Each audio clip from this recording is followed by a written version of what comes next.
This man pulled the trigger first and fired 10 rounds into a crowd. Now, this Wisconsin teen is paying the ultimate price. Despite his tearful apology and lack of a prior record, the judge's decision left the courtroom in shock. He pulled that firearm first. He had it down at his side. He's the one who fired first. He fired 10 rounds to Mr. Larry's 3, to Mr. Johnson's 1.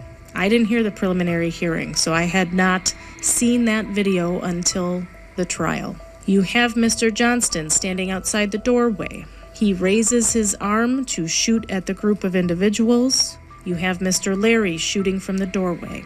There's other people that are in the parking lot. There's people in the apartments across the way. And then you have this little 5, 6-year-old boy that scoots by on his scooter right underneath the fire, the gunfire. Whether by virtue of sheer dumb luck or the grace of God, that little boy wasn't harmed. But I point that out because it is a clear, tangible circumstance that shows how dangerous these circumstances were. Clearly, the behavior that happened here, the circumstances here, put many people at risk. Far more people than charges were brought in this case. He certainly, after the fact, looked at his behavior and took ownership of that behavior. He entered guilty pleas acknowledging that behavior, which meant a trial did not need to happen. So as far as manning up and owning one's behavior, I do give you credit for that, Mr. Johnston.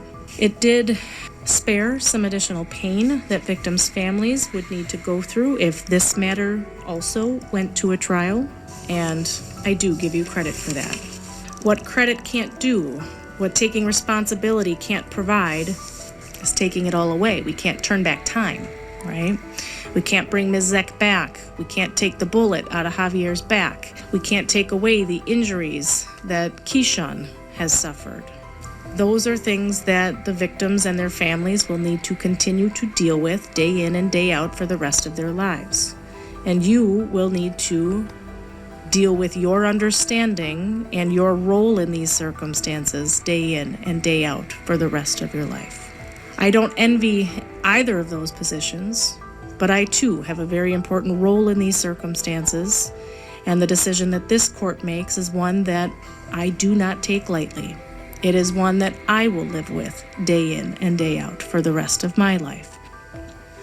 As it relates to count 1, the court is going to order life imprisonment without the possibility of extended supervision.